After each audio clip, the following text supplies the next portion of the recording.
Rừng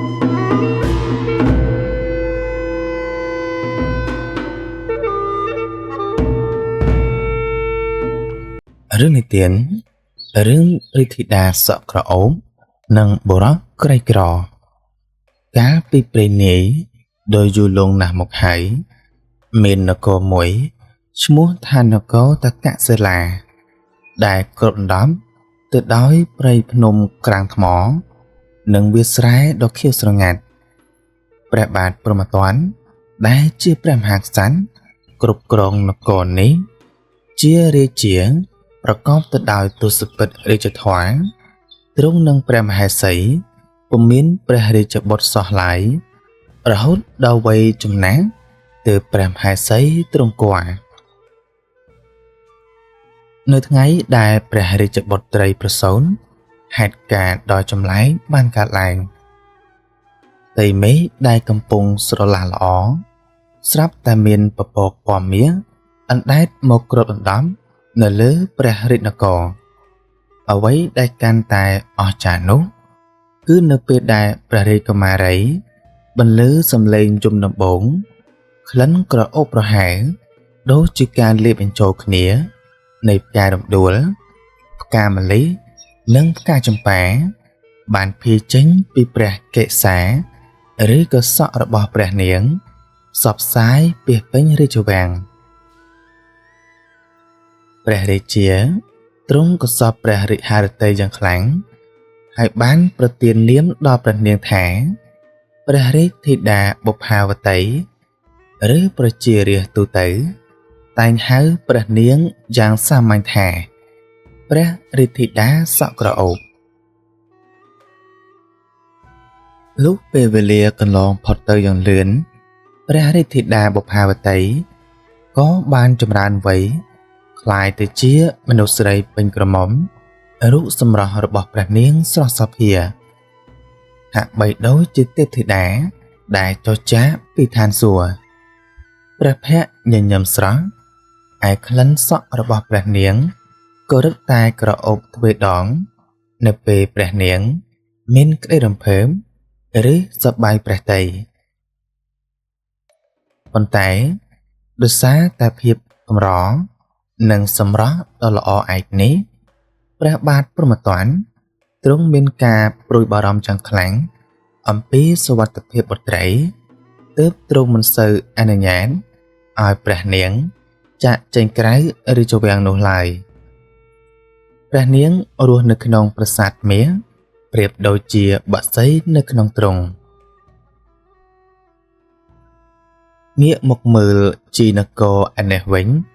នៅក្បែរជើងភ្នំ ដែលរស់នៅដាច់ស្រយាល មានបុរសកំលោះម្នាក់ មានឈ្មោះថាចៅវាសនា វាសនាជាក្មេងកំព្រា តាំងពីអាយុ 7 ឆ្នាំ ឪពុកម្ដាយរបស់គេ បានស្លាប់ចោលដោយសារជំងឺរាតត្បាត ទោះបីជារស់នៅក្នុងខ្ទមស្លឹកកំសន់ ស្លៀកពាក់ខោអាវចាស់ចាស់ រហែកដេកជាផ្ទាំងក៏ដោយ ក៏វាសនាជាមនុស្សដែលមានរូបរាងមាំមួន សម្បុរស្រអែម កែវភ្នែកភ្លឺថ្លា និងមានចិត្តដ៏ល្អប្រពៃ ជារៀងរាល់ថ្ងៃ គេតែងតែចូលព្រៃជ្រៅ ដើម្បីកាប់អុស បេះផ្លែឈើ និងជីកឫសឈើថ្នាំ យកមកដូរជាអង្ករនៅឯផ្សារ គេតែងតែជួយយកអាសាអ្នកភូមិ ដែលចាស់ជរា ដោយមិននឹកនាគិតរកប្រាក់កម្រៃឡើយ រហូតអ្នកភូមិ តែងស្រឡាញ់រាប់អានគេគ្រប់គ្នា នៅថ្ងៃមួយ ដោយក្តីអបសុខ និងចង់ដឹងពីជីវិតរស់នៅរបស់ប្រជារាស្ត្រ ព្រះរាជធីតាបុប្ផាវតី ក៏បានលួចតែងកាយជាអ្នកភូមិធម្មតា ដោយយកកន្សែងរុំសក់ និងក្លិនក្រអូបរបស់ព្រះនាង រួចក៏លួចគេចចេញពីរាជវាំង ជាមួយនឹងភីលៀងមួយនាក់ ព្រះនាង បានដើរលេងក្នុងទីផ្សារយ៉ាងសប្បាយរីករាយ ដោយបានឃើញទិដ្ឋភាព ដែលព្រះនាង មិនធ្លាប់បានឃើញពីមុនមក ប៉ុន្តែសំណាងមិនល្អខណៈពេលដែលព្រះនាងកំពុងឈរមើលគេលក់កងដៃនៅឯក្រោមដើមជ្រៃធំមួយនាចុងផ្សារស្របពេលនោះក៏មានជនពាលបាត់ផ្សារ3នាក់បានសម្លឹងឃើញរាងរើដ៏ស្រឡូននិងស្បែកដ៏សោកជ័យរបស់ព្រះនាងទោះបីជាមានកន្សែងរំមុខយ៉ាងណាក៏ដោយពួកវាបានចូលមកតាក់ទងញ៉េះញងនិងហ៊ានឈានដល់ការចាប់ទាញដៃរបស់ព្រះនាងជនពាលម្នាក់ក៏បាននិយាយសំឡេងគំរាមថាណែនាងតូចទៅណាមកណាមកលេងជាមួយនឹងបងមកណែកឯព្រះរាជធីតាទ្រង់ក៏ភ័យញ័ររន្ធត់ហើយលៀងនោះក៏ស្រែកយំឲ្យគេជួយប៉ុន្តែអ្នកផ្សារនៅទីនោះក៏ពុំហ៊ាននរណាហ៊ានចូលមកជួយសោះឡើយព្រោះខ្លាចអំណាចបពុះរបស់ជនពាលទាំងនោះខណៈនោះចៅវាសនាដែលទើបតែលក់អស់កំពុងតែរែកអំរែកទទេដែលកាត់ទីនោះល្មមគ្រាន់តែឃើញទិដ្ឋភាពអយុត្តិធម៌ភ្លាមឈាមអ្នកក្លាហាននៅក្នុងខ្លួនរបស់ចៅវាសនាក៏ចាប់ផ្ដើមពុះកញ្ជ្រោលវាសនាទម្លាក់អំរែកចោលរួចស្ទុះទៅរុញជនពាលនោះឲ្យចេញពីព្រះនាងយ៉ាងកម្លាំងចៅវាសនាក៏ស្រែកសួរទាំងទឹកភ្នែកទៅថាយីពួកឯងមិនចេះខ្មាស់អៀនទេឬដែលមកធ្វើបាបនារីទុនខ្សោយបែបនេះរីឯជនពាលក៏ខឹងសម្បាយយ៉ាងខ្លាំងក៏ស្ទុះចូលទៅវាយចៅវាសនាព្រមៗគ្នាប៉ុន្តែដោយសារតែវាសនាជាមនុស្សស៊ូទ្រាំនិងការងារធ្ងន់នៅក្នុងព្រៃតាំងពីតូចមកគេមានកម្លាំងកាយមាំមួននិងភាពរហ័សរហួនចៅវាសនាបានប្រើដំបងរែករបស់គេទប់ទល់នឹងវាយបកវិញរហូតដល់ជនពាលទាំង3នាក់ដួលដេកដីរួចងោនាំគ្នារត់គេចបាត់អស់ទៅចៅវាសនាក៏បែរមកសួរនារីរងគ្រោះដោយសម្ដីទន់ភ្លន់ថាណែអ្នកនាងតើមិនអីទេឬខណៈពេលដែលព្រះនាងងើបមុខឡើងសម្លឹងមើលទៅនោះកន្សែងដែលរុំក្បាលក៏របូរធ្លាក់ចុះមកក្រោមសក់ដ៏ខ្មៅរលោងក៏បានទម្លាក់ចុះមកដល់ចង្កេះព្រមជាមួយគ្នានោះក្លិនក្រអូបសាយភាយនៃផ្ការំដួលក៏បានបក់ប៉ះច្រមុះចៅវាសនាយ៉ាងពេញទំហឹងចៅវាសនាក៏ឈរភ្លឹងសម្លឹងមើលមុខដ៏មុតថ្លានិងទឹកមុខដ៏ល្អឥតខ្ចោះរបស់នាងដោយមិនដឹងខ្លួនរីឯព្រះរាជធីតាក៏សម្លឹងមើលទឹកមុខដ៏ស្មោះត្រង់និងពោពេញទៅដោយភាពកក់ក្ដៅរបស់បុរសក្រីក្រម្នាក់នេះ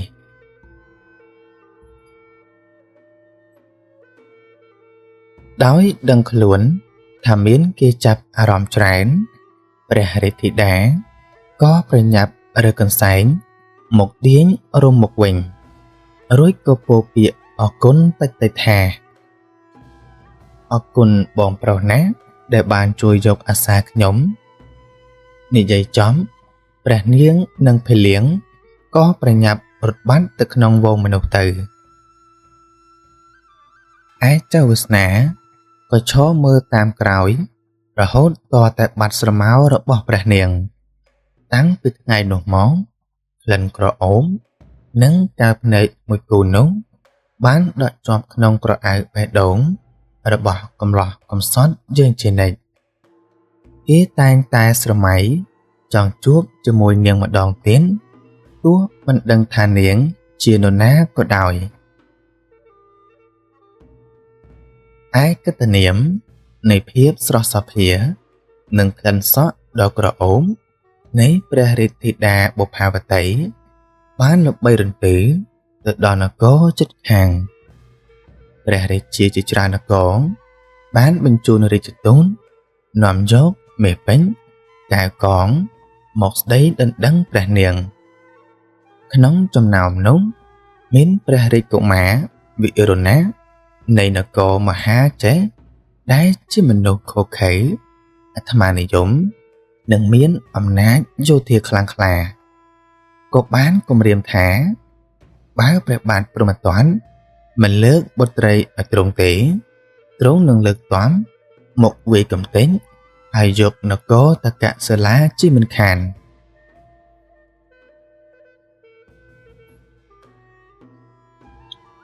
ព្រះបាទព្រហ្មទណ្ឌ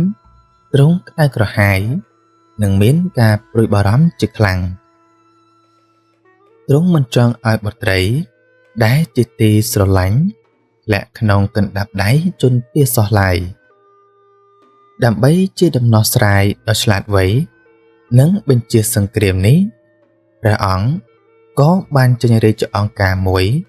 ហើយប្រកាសទូទាំងទិសនគរថា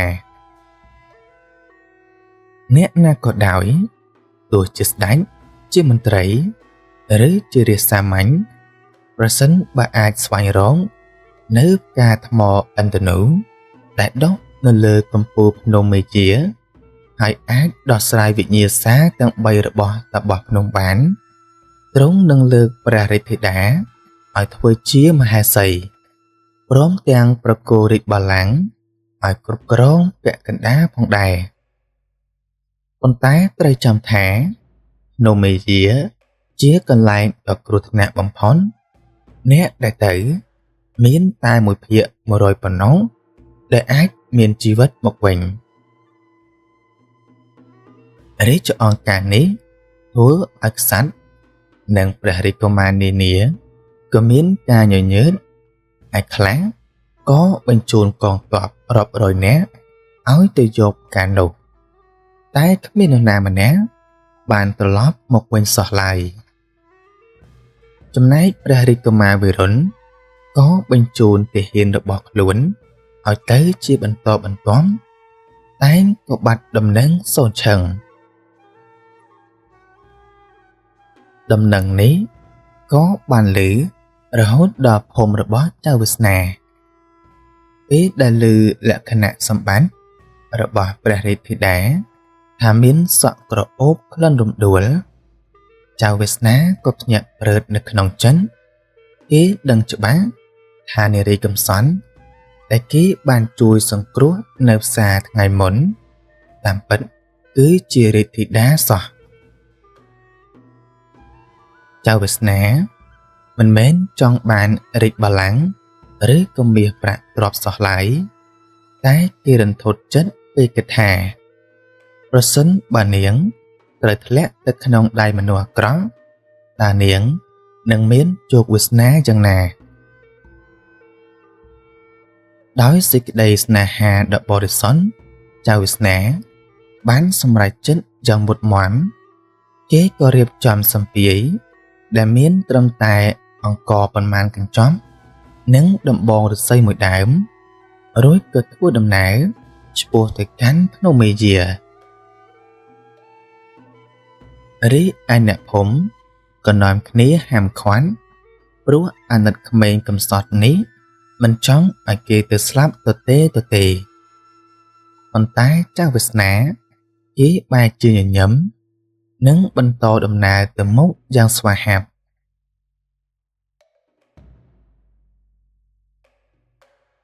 ភ្នំមេជាគឺជាទីតាំងអាថ៌កំបាំងដែលបានគ្របដណ្ដប់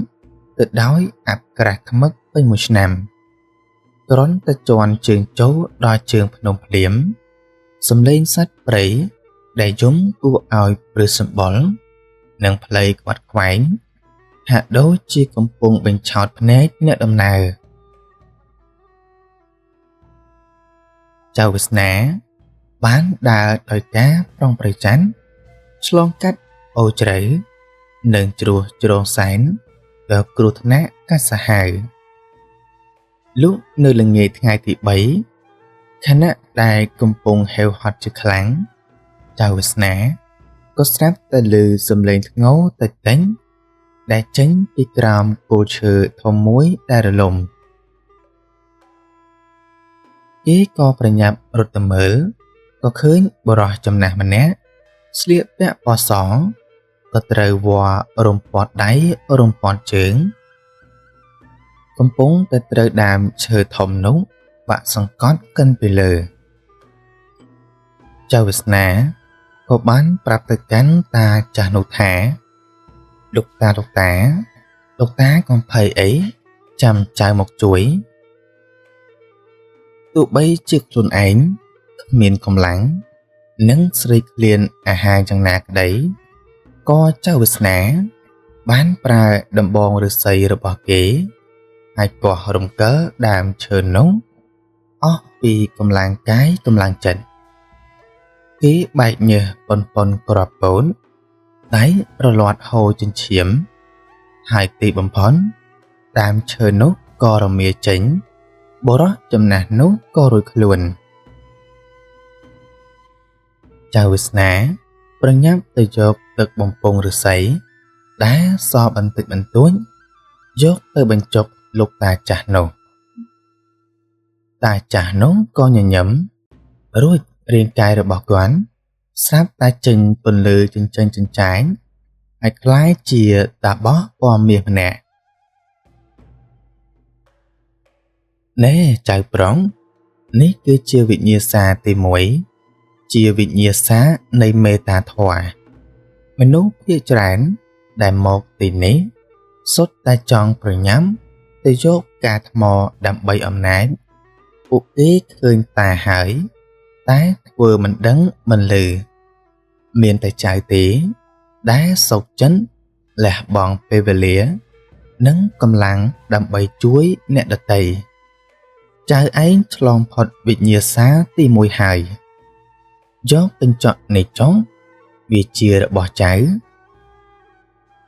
តាបោះនោះក៏ប្រគល់កញ្ចក់ស្ពាន់មួយឲ្យចៅវាសនារួចក៏បាត់ស្រមោលទៅវាសនាបន្តដំណើរឡើងទៅលើកំពូលភ្នំទៀតលុះចូលដល់ពាក់កណ្ដាលភ្នំគេត្រូវដើរកាត់រូងភ្នំដ៏ងងឹតមួយពេលបោះចំហៀនចូលទៅស្រាប់តែមានពន្លឺចាស់ចេញមកវាមិនមែនជាពន្លឺព្រះអាទិត្យទេតែជាពន្លឺនៃគំនរមាសពេជ្រកៅកងត្បូងមរកតជាច្រើនសន្ធឹកសន្ធាប់ដែលក៏ខ្ពស់ដូចជាភ្នំសំឡេងម្ចាស់ភ្នំក៏បានបន្លឺថាអោអ្នកកំឡោះដល់កំសត់អើយហេតុអ្វីត្រូវទៅប្រថុយជីវិតចង់ទៅយកការថ្មនោះត្រឹមតែមាសមួយក្តាប់នៅទីនេះក៏អាចឲ្យអ្នករស់នៅជាសេដ្ឋីអស់មួយជីវិតហើយមិនបាញ់ទៅរែកអស់ទៀតនោះទេឯងយកវាទៅកើបយកវាទៅនេះជាវិញ្ញាសាទី2វិញ្ញាសានៃសេចក្តីលោភលន់ឯចៅវាសនាសម្លឹងមើលគំនរមាសប្រាក់រូបភាពនៃជីវិតក្រីក្រការអត់ឃ្លាននិងការត្រូវគេមើលងាយក៏បានលេចឡើងក្នុងចិត្តគំនិតរបស់ចៅវាសនាបើគេយកមាសនេះគេពិតជាលែងលំបាកទៀតហើយដៃរបស់គេបំរុងនឹងលូកទៅចាប់យកដុំមាសទៅហើយប៉ុន្តែស្រាប់តែក្លិនក្រអូបនៃផ្ការំដួលដែលធ្លាប់បានប៉ះច្រមុះកាលពីនៅផ្សារក៏បានរសាត់ចូលមកក្នុងក្តីស្រមៃរបស់គេរូបភាពទឹកមុខភ័យខ្លាចរបស់រាជធីតាពេលដែលត្រូវជន់ពាលគំរាមក៏បានដាស់ស្មារតីឲ្យគេដឹងខ្លួនចៅវាសនាក៏បាននិយាយថាមេប្រាក់មិនអាចទិញក្តីសុខពិតប្រាកដបានទេហើយក៏មិនអាចជួយសង្គ្រោះនារីដែលយើងស្រឡាញ់បាននោះដែរ ជីវិតយើងគឺសាមនឹងភាពក្រីក្រទៅហើយយើងមិនត្រូវការរបស់ទាំងនេះទេ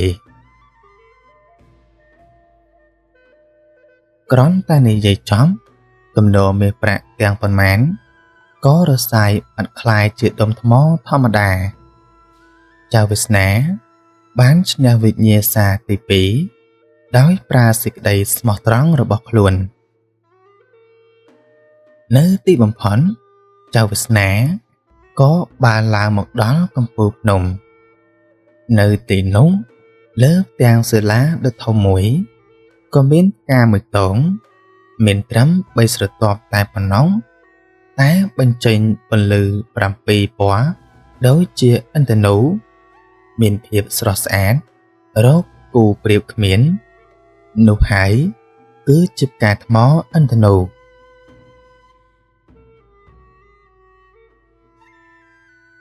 ដោយឡែក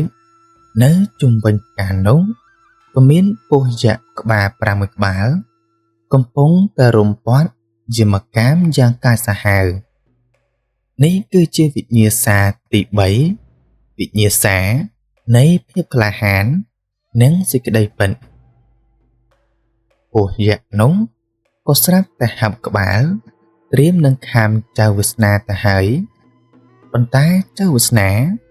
ក៏មិនបានរត់ពួនឬទាញដំបងមកវាតបតឡើយគេទម្លាក់ដំបងចុងលុតចង្គង់នៅចំពោះមុខពស់យក្សរួចក៏យកកញ្ចក់ស្ពាន់ដែលតែបោះឲ្យមកកាន់នឹងដៃចៅវាសនានិយាយដោយសំឡេងអង់អាចនិងក្តីស្មោះត្រង់បំផុតទៅថាអោស្ដេចនេះអើយខ្ញុំមកទីនេះមិនមែនដើម្បីចង់បានរាជសម្បត្តិឬអំណាចអ្វីនោះឡើយខ្ញុំគ្រាន់តែជាក្មេងក្រីក្រម្នាក់ប៉ុន្តែខ្ញុំមកទីនេះព្រោះខ្ញុំចង់ការពារនារីម្នាក់ការពារនៅស្នាមញញឹមរបស់នាងមិនឲ្យធ្លាក់ក្នុងដៃជនទុច្ចរិតប្រសិនបើចិត្តរបស់ខ្ញុំមានលាយឡំដោយការលោភលន់ដោយហើយសំបីតែបន្តិចសូមលោកស៊ីខ្ញុំជាអាហារទៅចុះកញ្ចក់ស្ពាន់នោះក៏ស្រាប់តែបញ្ចេញពន្លឺពណ៌សយ៉ាងភ្លឺចិញ្ចឹងចិញ្ចាចហើយក៏ចែងចាំងចំតួខ្លួនពស់យក្សពន្លឺនេះគឺជាភស្តុតាងនៃសេចក្តីពិតពេលដែលដឹងថាចិត្តកំឡោះនេះគឺបរិសុទ្ធឥតមន្ទិលពស់យក្សនោះក៏បន្ទាបក្បាលចុងរួចវាចេញដល់ផ្លូវឲ្យចៅវាសនាក៏លូកដៃយកបេះផ្កាថ្មឥន្ធនូនោះមកកាន់យ៉ាងថ្នាក់ថ្នមបំផុតឯភារកិច្ចរបស់គេគឺបានសម្រេចទៅហើយលុះត្រឡប់មករាជវាំងវិញពេលវេលាដែលបានកំណត់ទៅជិតផុតកំណត់ទៅហើយព្រះរាជកុមារវេរុណៈនៃនគរមហាជចេងក៏បានចូលមកគំរាមព្រះបាទព្រហ្មទត្តដល់នគររាជកុមារវេរុណៈក៏ស្រែកក្អេងក្អាងថាឃើញទេព្រះរាជាមាននរណាម្នាក់អាចយកការនោះបានមកទេល្មមលើកបុត្រីមកឲ្យយើងហើយបើមិនដូច្នោះទេបាបរបស់យើងនឹងវាយលុកចូលកំទេចនគរឥឡូវនេះចំណែកព្រះរាជធីតាបុប្ផាវតីក៏ឈរយំនៅក្បែរព្រះបិតាព្រះនាងគិតថានេះប្រហែលជាត្រូវបញ្ចប់ត្រឹមនេះហើយស្រាប់តែពេលនោះសំឡេងអ្នកយាមទ្វារក៏បានស្រែកឡើងថាមានមនុស្សមកដល់ហើយមានអ្នកយកការបានមកហើយឯទ្វាររាជវាំងក៏បើកឡើងចៅវាសនាក៏បានដើរចូលមកសម្លៀកបំពាក់របស់គេរហែកដោយដាច់ខ្លួនប្រានពោពេញទៅដោយស្នាមរបួសនិងប្រឡាក់សុទ្ធតែភក់តែក្នុងដៃរបស់គេ ក៏មានកាន់ផ្កាដែលបញ្ចេញពន្លឺ7ពណ៌យ៉ាងត្រចះត្រចង់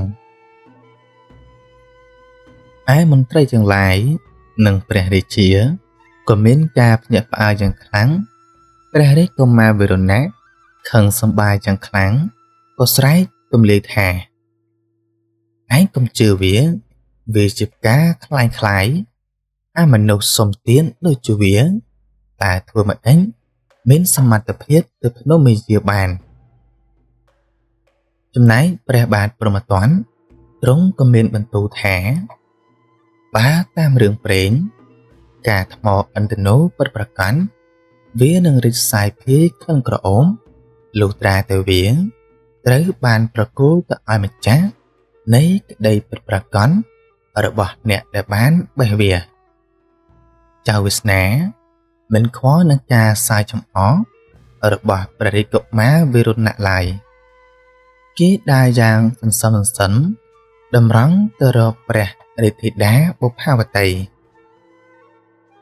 ព្រះនាងសម្លឹងមើលមុខអ្នកកំឡោះកំសត់នេះស្រាប់តែព្រះនាងនឹកឃើញដល់កែវភ្នែកមួយគូនេះគឺបុរសកំសត់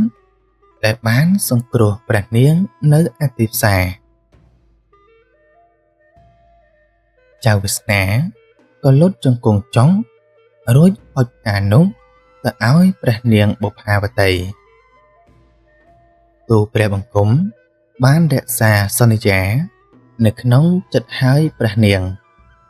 ទូលបង្គំមិនឲ្យអ្នកណាមកធ្វើបាបព្រះនាងបាននោះឡើយគ្រាន់តែព្រះរាជធីតាលូកដៃទៅប៉ះផ្កានោះភ្លាមផ្កាថ្មដែលកំពុងតែក្រពុំ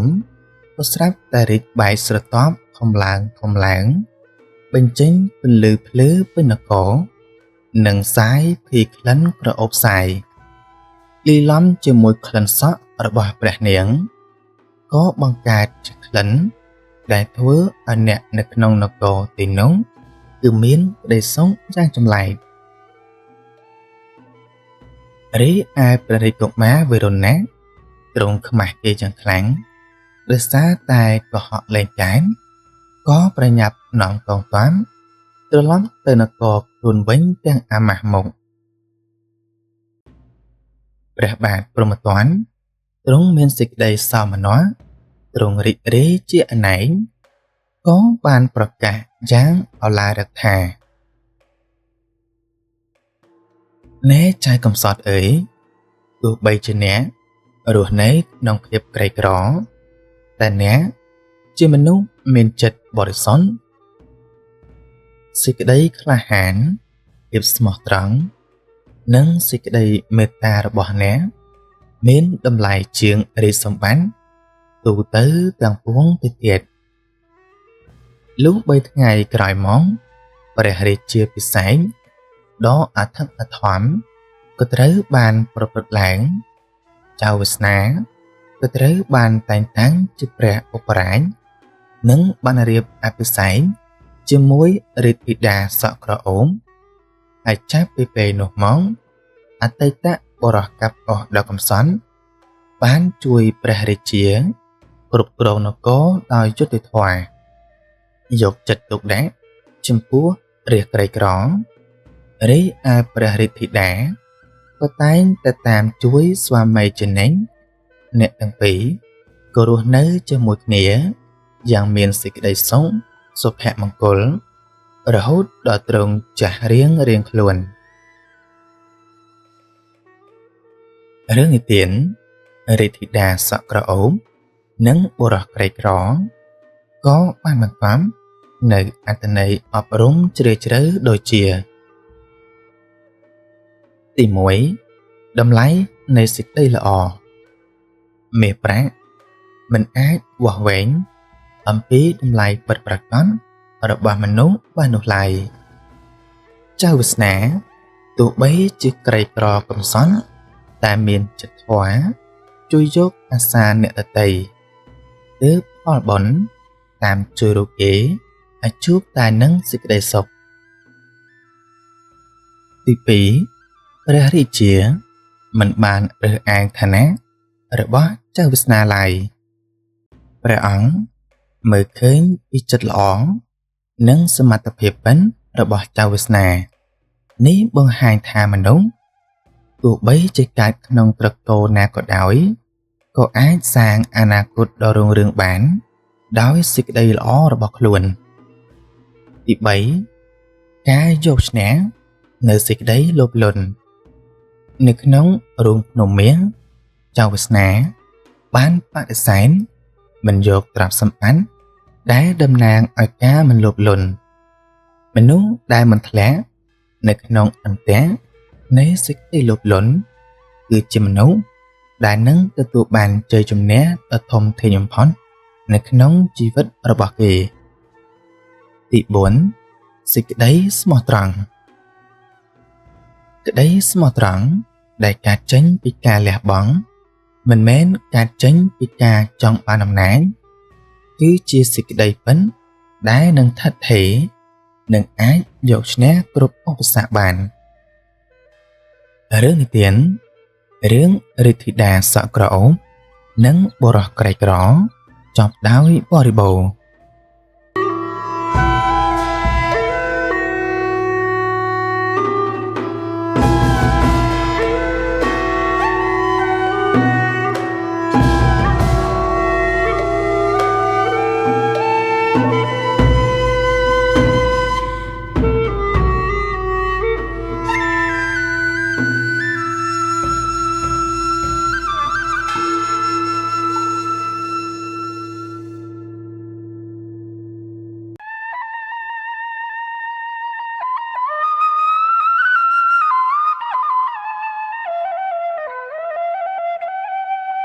រឿងនិទាន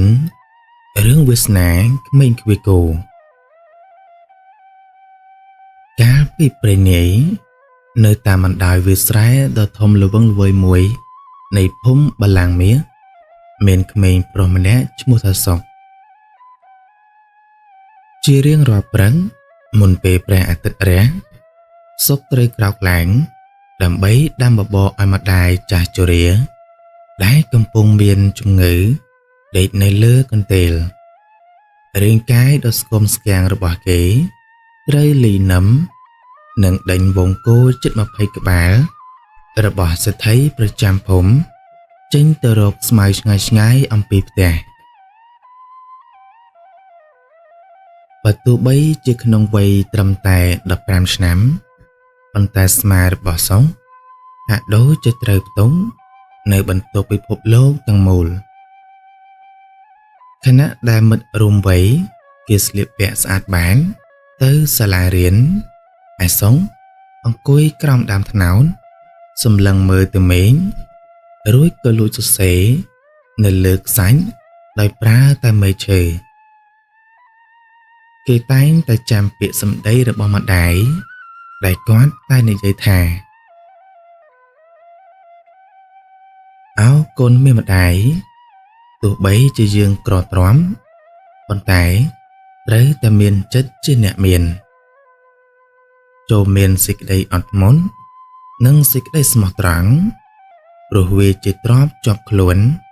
តែគ្មានអ្នកណាលួចបានឡើយ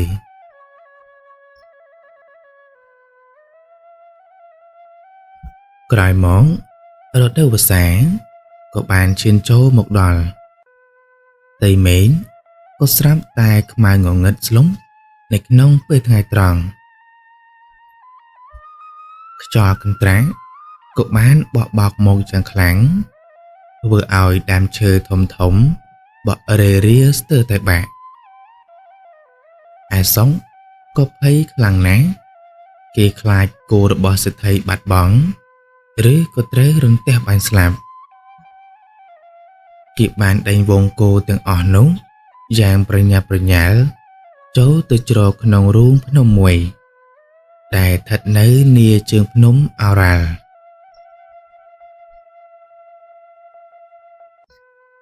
នៅក្នុងរូងភ្នំដ៏ត្រជាក់នោះសុបសប្តែប្រទះខេងនៅពន្លឺភ្លើងតូចមួយនៅជ្រុងម្ខាងគេបានដើរទៅចិនហើយឃើញបុរសចំណាស់ម្នាក់ សក់សភ្នែកស្រទន់ស្លៀកពាក់សស្អាតកំពុងអង្គុយថ្មិចភ្នែកសមាធិលោកតាម្នាក់នោះមានអាការៈញ័រទៅត្រេងព្រោះភាពត្រជាក់នៃខ្យល់ភ្លៀងដោយក្តីមេត្តាសុងក៏បានដោះអាវដែលអាវប៉ះបំណាស់របស់ខ្លួនទៅទឹកតិចៗមកជូតសម្អាតដីរួចកាច់មែកឈើងាប់ងាំមកបង្កាត់ភ្លើងហើយធ្វើជាផ្ដល់កម្ដៅដល់លោកតាសុកអង្គុយការពារនៅក្បែរនោះមិនហ៊ានដេកលក់ឡើយរហូតដល់ភ្លៀងរាំងសុសសាយនៅពេលលោកតាដឹងខ្លួនឡើងគាត់ក៏មានសង្ឃដីកាថាណែចៅអើយចៅមានចិនដោយជាក្របពេជ្រនៅក្នុងពួកក្នុងលោកនេះកម្រមានអ្នកណាដែលលះបង់ដើម្បីអ្នកដទៃទាំងដែលខ្លួនឯងកំពុងលំបាកបែបនេះណាស់លោកតាដែលជាអ្នកសច្ចាំងក៏បានដឹងនៅរឿងរ៉ាវក្នុងចិត្តរបស់សង្ឃតាមរយៈបណ្ដាញាណលោកតាក៏បានហុចគ្រាប់ថ្នាំពណ៌មាសមួយគ្រាប់និងសៀវភៅចំណាស់មួយក្បាលដែលធ្វើពីស្លឹករឹតឲ្យទៅកាន់សង្ឃណែចៅថ្នាំនេះចៅយកទៅឲ្យម្ដាយផាក់គាត់នឹងជាសះស្បើយដោយវ័យក្មេងចំណែកឯសៀវភៅនេះគឺជារតនសម្បត្តិរបស់លោកចៅត្រូវរៀនឲ្យចំចំណេះដឹងនៅក្នុងនេះនឹងធ្វើឲ្យចៅក្លាយជាមនុស្សដែលអស្ចារ្យលុះត្រឡប់មកដល់ផ្ទះវិញសុកបានធ្វើតាមសម្ដីរបស់លោកតាគ្រាន់តែម្ដាយខ្លួនលេបថ្នាំនោះភ្លាមជំងឺដែលយាយីរាប់ឆ្នាំក៏រលាយបាត់អស់ទៅកម្លាំងពលំក៏រឹងមាំឡើងវិញចាប់ពីថ្ងៃនោះមករៀងរាល់យប់សុកអុជចង្កៀងប្រេងចង់អានសៀវភៅនោះដោយយកចិត្តទុកដាក់សៀវភៅនោះមិនមែនត្រឹមតែបង្រៀននៅអក្សរសាស្ត្រប៉ុណ្ណោះទេប៉ុន្តែថែមទាំងបង្រៀនពីតារាសាស្ត្រយុទ្ធសាស្ត្រដឹកនាំវិទ្យាសាស្ត្រកសិកម្មនិងសីលធម៌នៃការរស់នៅជាដើមរីឯសង្ឃក៏បានយកចំណេះដឹងមកប្រើប្រាស់ក្នុងភូមិគេបានបង្រៀនអ្នកស្រុកឲ្យចេះជីកប្រឡាយនាំទឹកចូលស្រែដែលធ្វើឲ្យអ្នកភូមិ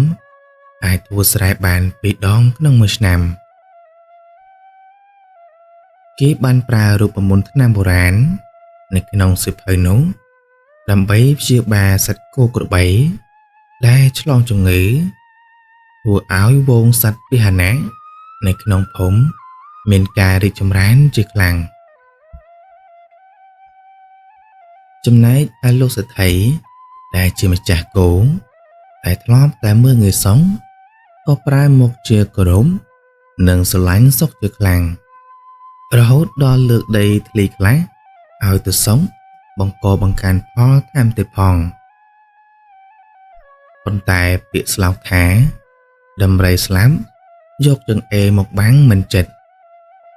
គេឈ្មោះនៃអ្នកប្រាជ្ញក្មេងខ្វះគោក៏បានឮទៅដល់ព្រះត្រជារបស់ព្រះរាជាដែលកំពុងគ្រងរាជ្យនៅទីក្រុងនគរធំគ្រានោះនគរជិតខាងដ៏មានអំណាច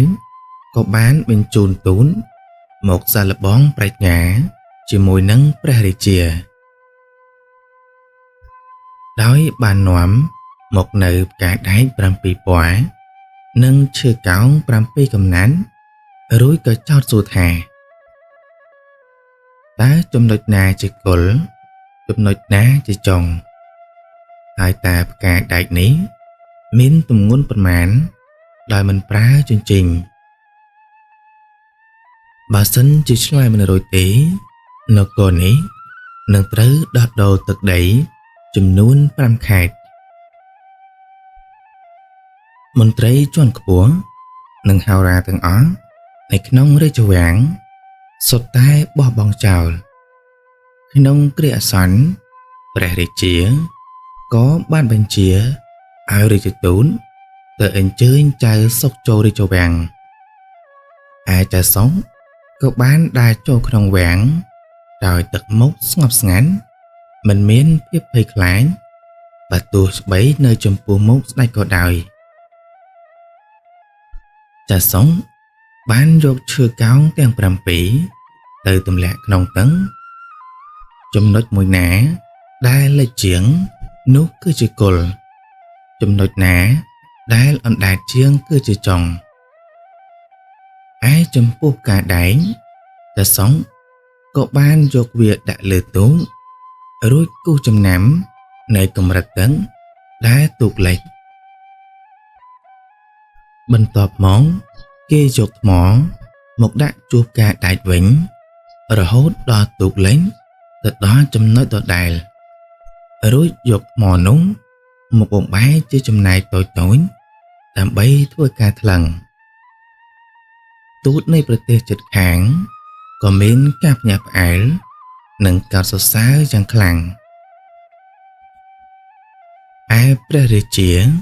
ក៏សពព្រះハរតីឥតឧបមាក៏បានតែងតាំងចៅសុកជារាជបុត្រថ្វានិងជាឧត្តមទីប្រឹក្សាដើម្បីជួយគ្រប់គ្រងនគរ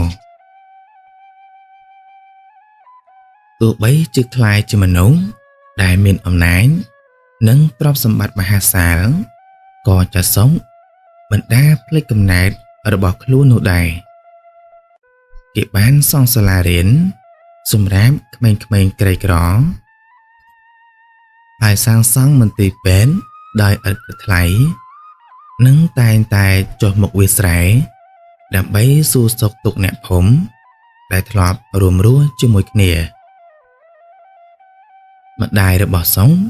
ក៏បានរស់នៅក្នុងរាជវាំងយ៉ាងមានសុភមង្គលហើយសុកក៏បានរៀបការជាមួយនឹងបុត្រីរបស់ព្រះរាជាដែលមានចិត្តធម៌ដូចគ្នានគរទាំងមូលក៏បានរស់នៅក្នុងសន្តិភាព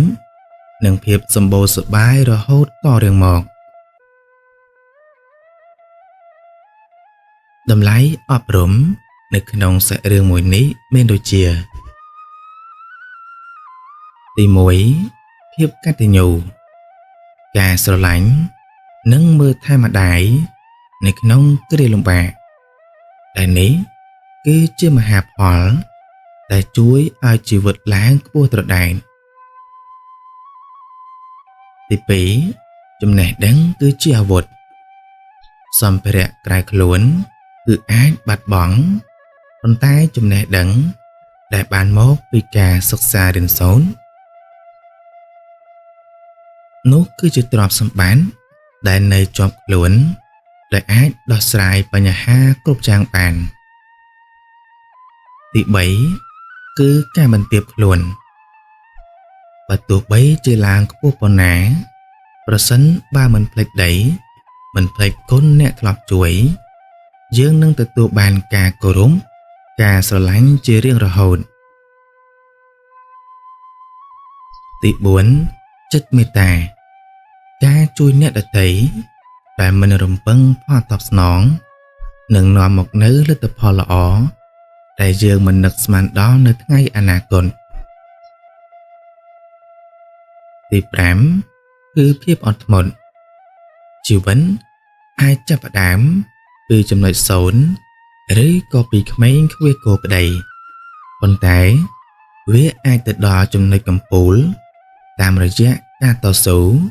និងការមិនបោះបង់រឿងនិទានរឿងវាសនាក្មេងខ្វះគោចប់ដោយបរិបូរណ៍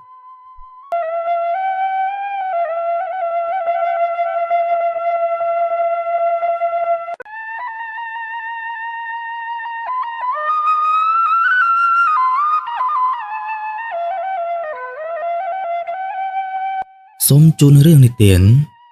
រឿងស្ដេច ដែលคล้ายសត្វស្រមោចកាលពីព្រេងនាយដ៏យូរលង់ណាស់មកហើយមាននគរដ៏ធំទូលាយ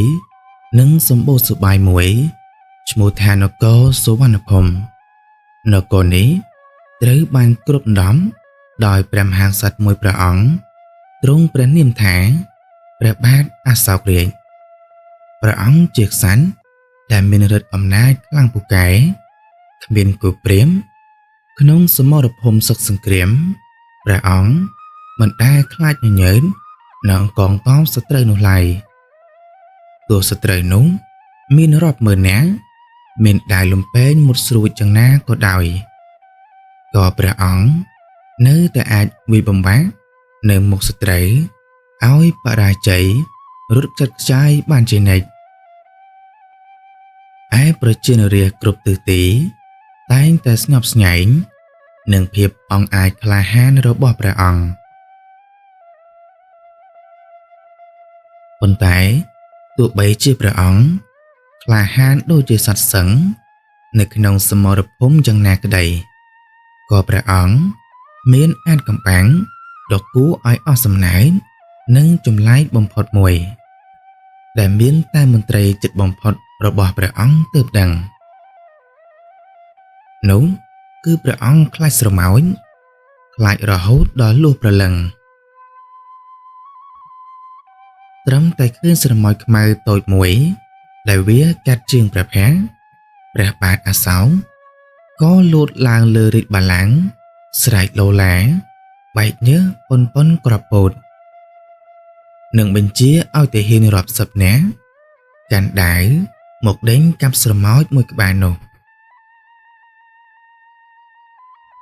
សេចក្តីភ័យខ្លាចនេះបានដិតជាប់នៅក្នុងក្រអៅបេះដូងរបស់ព្រះអង្គតាំងពីវ័យកុមារដោយសារតែព្រះអង្គធ្លាប់ត្រូវវងស្រមោចភ្លើងដេញតិចកាលពីយើងប្រសានៅក្នុងព្រៃរហូតធ្វើឲ្យព្រះអង្គចងគំនុំនិងខ្លាចសត្វតូចតាចនេះអស់មួយជីវិតពេលវេលាក៏ចេះតែកន្លងផុតទៅជំងឺតក់ស្លុននិងស្រមោចរបស់ព្រះមហាក្សត្រអសោកក៏កាន់តែធ្ងន់ធ្ងរឡើងទៅពីមួយថ្ងៃទៅមួយថ្ងៃរហូតព្រះអង្គបានចេញរាជអង្គការដ៏តឹងរ៉ឹងបំផុតមួយគឺនៅក្នុងព្រះបរមរាជវាំងមន្ត្រីមានស្រមោចសូម្បីតែមួយក្បាលអ្នកបោសសំអានត្រូវជូតឥដ្ឋ3ដងក្នុងមួយថ្ងៃបើជនណាម្នាក់ធ្វើជ្រូកកំទេចនំផ្អែមសូម្បីតែបន្តិចជននោះនឹងត្រូវទទួលទោសយ៉ាងធ្ងន់ធ្ងរមិនត្រឹមតែប៉ុណ្ណោះដោយសារតែភាពភ័យខ្លាចហួសហេតុព្រះអង្គក៏លែងហ៊ានចេញក្រៅរាជវាំងដើម្បីមើលសុខទុក្ខរាស្ត្រទៀតហើយព្រះអង្គបានបញ្ជាឲ្យគេសាងសង់នៅបន្ទប់ទុំមួយ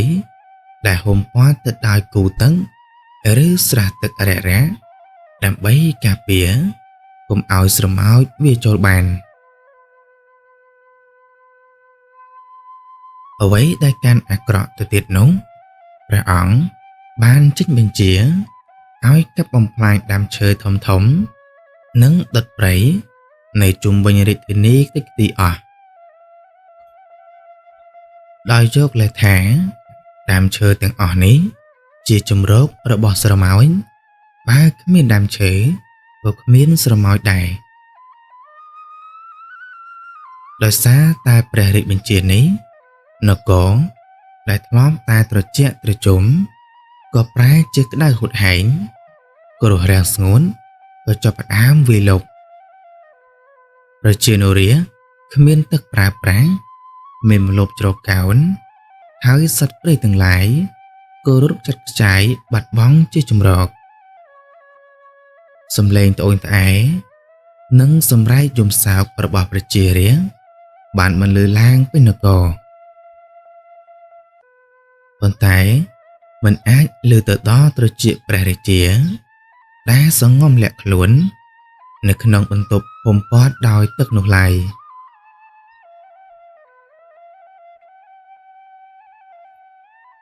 មានថ្ងៃមួយមានយុវជនម្នាក់ឈ្មោះថាសុវណ្ណជាកសិករដែលមានប្រាជ្ញាឆ្លៀសវៃនិងមានចិត្តក្លាហានដោយមិនអាចទ្រាំមើលនៃក្តីវិនាសអន្តរាយរបស់នគរនិងទុក្ខវេទនារបស់ប្រជារាស្ត្របានសុវណ្ណក៏បានរៀបចំផែនការមួយដើម្បីជួយសង្គ្រោះនគរនិងជួយព្យាបាលជំងឺភ័យខ្លាចរបស់ព្រះរាជាសុវណ្ណក៏បានធ្វើដំណើរចូលទៅកាន់រាជវាំងហើយសូកបានកងទ័ពដើម្បីសុំចូលគាល់ព្រះមហាក្សត្រដោយអះអាងថាខ្លួនមានត្បូងទិព្វដើម្បីការពារសត្វល្អិតតែអាចបណ្ដេញសត្វស្រមោចគ្រប់ប្រភេទមិនឲ្យហ៊ានចូលជិតព្រះរាជាអស់មួយជីវិតគ្រាន់តែឮថាមានវត្ថុស័ក្តិសិទ្ធិការពារស្រមោចព្រះរាជាទ្រង់ត្រេកអរជាខ្លាំងក៏អនុញ្ញាតឲ្យសុវណ្ណចូលគាល់ទ្រង់ភ្លាមនៅចំពោះមុខព្រះភ័ក្ត្រសុវណ្ណបានលុតជង្គង់ដោយដៃកាន់ប្រអប់មាសមួយយ៉ាងជិតស្និទ្ធរីឯព្រះរាជាក៏មានបន្ទូលដោយក្តីអន្ទះសារថាណែចៅមេនំតើក្នុងប្រអប់នោះពិតជាមានត្បូងទិព្វការពារសត្វស្រមោចមែនឬចូលចៅប្រញាប់បើកវាឲ្យយើងមើលភ្លាមឲ្យយើងពេញចិត្តយើងនឹងប្រទានមាសប្រាក់ទៅដល់ចៅឯងរាប់មិនអស់ចំណែកសុវណ្ណក៏ក្រាបទូលតបវិញដោយសូរសៀងមកចត់ថាបបិទ្ធព្រះសម្មាទិទេពវត្ថុក្នុងប្រអប់នេះមានអំណាចខ្លាំងណាស់ប៉ុន្តែដើម្បីឲ្យវាបញ្ចេញឫទ្ធិបានតតែព្រះអង្គទតមើលវាដល់ចិត្តស្ងប់និងមិនត្រូវរើបំរាស់ឡើយបើទោះបីជាមានអ្វីកើតឡើងក៏ដោយឯព្រះរាជាទ្រង់ក៏យល់ព្រមខណៈដែលសុវណ្ណកំពុងរៀបចំបើកប្រអប់ស្រាប់តែមានហេតុការណ៍មិននឹកស្មានដល់មួយបានកើតឡើងពេលនោះក៏ចេញពីក្រោមរាជបល្ល័ង្កគឺមានសត្វក្អែបយក្សមួយក្បាលដែលមានពឹសដ៏សាហាវកំពុងតែវាតម្រង់មករកព្រះរាជាដោយសន្សឹមវាជាសត្វក្អែបដែលលាក់ខ្លួនយូរមកហើយវាត្រៀមខ្លួននឹងចឹកព្រះរាជា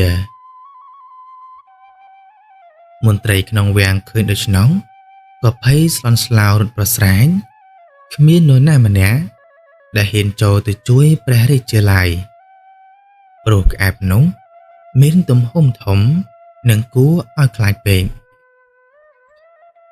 ព្រះរាជាក៏ប្រែព្រះភ័ក្ត្រស្លេកស្លាំងដូចជាស្លឹកចេកព្រះកាយញ័រចំប្រំព្រះអង្គចង់ស្ទុរន់ប៉ុន្តែជើងទាំងពីរហាក់ដូចជាជាប់សោឬមិនរួចគ្រោះថ្នាក់ក៏បានមកដល់គៀកមែនទែនហើយក្នុងវិនាទីដ៏តានតឹងនោះសុវណ្ណមិនបានរត់នោះឡើយគេបានបើកប្រអប់មាសនោះភ្លាមជំនួសឲ្យត្បូងទិព្វអ្វីដែលហូរចេញពីប្រអប់នោះគឺជាវងស្រមោចក្រហមរាប់ពាន់ក្បាលដែលសុវណ្ណបានចាប់មកយ៉ាងសន្ធឹកសន្ធាប់គ្រាន់តែឃើញវងស្រមោចមានចំនួនរាប់ពាន់ក្បាលលេចចេញមកព្រះរាជាក៏ស្ទើរតែគាំងបេះដូងសន្លប់បាត់ស្មារតីទៅហើយព្រះអង្គក៏លែងខ្វល់ពីក្អែបយ៉ាតែបែរជាស្រែកចោទចាចដោយការភ័យខ្លាចស្រមោចទៅវិញប៉ុន្តែរឿងដ៏អស្ចារ្យមួយក៏បានកើតឡើងវងស្រមោចក្រហមទាំងនោះមិនបានវាមករកព្រះរាជាឡើយពួកវាបានហិតក្លិនដឹងពីសត្រូវដ៏គ្រោះថ្នាក់ដោយស្មារតីសាមគ្គីភាពនិងចរិតជាអ្នកការពារវងស្រមោចរាប់ពាន់ក្បាលក៏បានរត់សម្រុង ចូលទៅរួមខំសិតក្អែបយក្សនោះពីគ្រប់ទិសទីក្អែបយក្សក៏ខំប្រឹងរើបំរាវាកន្ទុយខំសម្លាប់ស្រមោចអស់ជាច្រើនប៉ុន្តែចំនួនស្រមោចគឺមានច្រើនពេកហើយពួកវាក៏ចេះតែកើនឡើងវាលោកមិនព្រមដកថយត្រឹមតែមួយសន្ទុះក្រោយមកក្អែបយក្សដ៏សាហាវក៏ត្រូវវងស្រមោចតូចខំតតែស្លាប់បាត់បង់ជីវិតនៅនឹងកន្លែងហើយជួយសង្គ្រោះព្រះជន្មព្រះរាជាបានយ៉ាងស្ងាត់ស្ងៀមភាពស្ងាត់ជ្រងំក៏បានគ្របដណ្ដប់ពេញសាលាដំបូលព្រះបាទអសោកឈរថ្មឹងបើកព្រះនេត្រធំសម្លឹងមើលសាកសពក្អែបយក្សនិងពួកវងស្រមោចដែលកំពុងខំសាកសមចេញទៅដោយមានសណ្ដាប់ធ្នាប់ភាពភ័យខ្លាចនៅក្នុងព្រះទ័យរបស់ព្រះអង្គក៏ត្រូវបានជំនួសដោយការភ្ញាក់ផ្អើលនិងភាពស្ងើចសរសើរយ៉ាងក្រៃលែងចំណែកឯសុវណ្ណក៏បានក្រាបបង្គំទូលដោយសំឡេងមុតមាំថាបពិតព្រះអង្គដ៏ចម្រើនសូមព្រះអង្គទតមើលចុះសត្វដែលព្រះអង្គតែងតែភ័យខ្លាចនិងស្អប់ខ្ពើមបំផុតពេលនេះគឺជាអ្នកជួយសង្គ្រោះព្រះជន្មរបស់ព្រះអង្គស្រមោចទាំងនោះទោះបីតូចទាបមែនប៉ុន្តែនៅពេលពួកវាមានសាមគ្គីភាពពួកវាអាចផ្ដួលរលំសត្រូវដែលធំជាងខ្លួនរាប់រយដងបានសុវណ្ណក៏បន្តទៀតថាព្រះអង្គជាស្ដេចសឹងដ៏ក្លាហានប៉ុន្តែព្រះអង្គបែរជាបណ្ដាលឲ្យភាពងងឹតភ័យខ្លាចតតូចមួយមកបំផ្លាញនគរដ៏ធំមួយទៅវិញការកាប់បំផ្លាញព្រៃឈើការលាក់ខ្លួនក្នុងបន្ទប់បានធ្វើឲ្យប្រជារាស្ត្រក្តៅក្រហាយនិងបាត់បង់ក្តីសង្ឃឹមបើព្រះអង្គមិនអាចយកឈ្នះនៅសេចក្តីភ័យខ្លាចចំពោះសត្វដ៏តូចនេះបានទេចុះតើព្រះអង្គអាចការពារប្រជារាស្ត្ររាប់សិបលាននាក់ពីសត្រូវខាងក្រៅបានដោយរបៀបណាពាក្យសម្ដីរបស់សុវណ្ណប្រៀបដូចជាទឹកអម្រឹតដែលស្រោចស្រពដាស់តឿនស្មារតីព្រះរាជាឲ្យភ្ញាក់រលឹក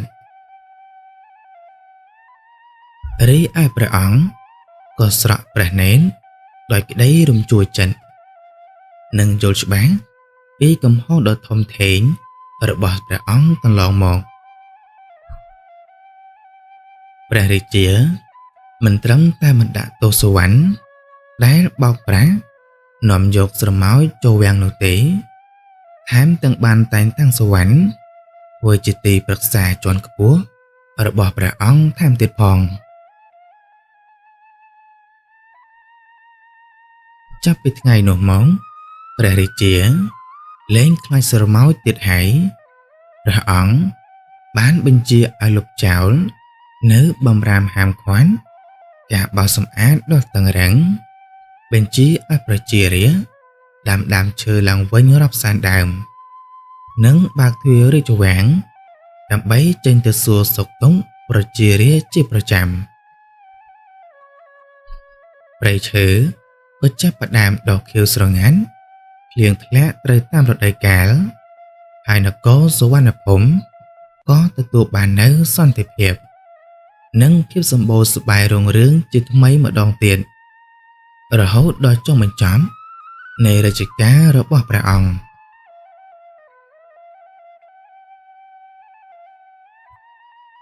តម្លៃអប់រំដែលទាញចេញពីរឿងនិទាននេះមានដូចជាទី1កម្លាំងនៃសាមគ្គីភាពទោះបីជាយើងមានមេត្តាឬមានកម្លាំងខ្សោយយ៉ាងណាក្តីដូចជាសត្វស្រមោចប៉ុន្តែប្រសិនបើយើងចេះរួបរួមចេះសាមគ្គីគ្នាជាធ្លុងមួយយើងច្បាស់ណាស់អាចយកឈ្នះរាល់ឧបសគ្គ និងសត្រូវដែលធំជាងយើងបានជានិច្ចទី2ការប្រឈមមុខជាមួយនឹងភាពភ័យខ្លាចមនុស្សគ្រប់រូបតែងតែមានភាពភ័យខ្លាចរៀងៗខ្លួនប៉ុន្តែការដែលរត់គេចឬបណ្ដោយឲ្យភាពភ័យខ្លាចគ្រប់គ្រងចិត្តវានឹងនាំមកនូវក្តីវិនាសដល់ខ្លួនឯងនិងអ្នកជុំវិញខ្លួនការយកឈ្នះលើភាពភ័យខ្លាចរបស់ខ្លួនឯងគឺជាភាពក្លាហានដ៏ពិតប្រាកដទី3កុំមើលងាយអ្នកតូចទាបឬរបស់ដែលតូចតាចព្រោះធម្មជាតិបានបង្កើតអ្វីៗមកគឺសុទ្ធតែមានតម្លៃនិងមានប្រយោជន៍របស់វាសូម្បីតែសត្វស្រមោចដែលព្រះរាជាស្អប់ខ្ពើមបំផុតក៏អាចក្លាយជាអ្នកសង្គ្រោះជីវិតបានផងដែរទី4លក្ខណៈសម្បត្តិរបស់អ្នកដឹកនាំដ៏ល្អត្រូវតែចេះស្ដាប់ការរិះគន់ស្ថាបនាចេះទទួលស្គាល់កំហុសខ្លួនឯងនិងត្រូវយកប្រយោជន៍រួមដោយជាសុខទុក្ខរបស់រាជាធំមិនត្រូវឲ្យអារម្មណ៍ផ្ទាល់ខ្លួនមកបំផ្លាញប្រយោជន៍ជាតិនោះឡើយរឿងនិទានរឿងស្ដេចដែលខ្លាចស្រមោចចប់ដោយបរិបូរណ៍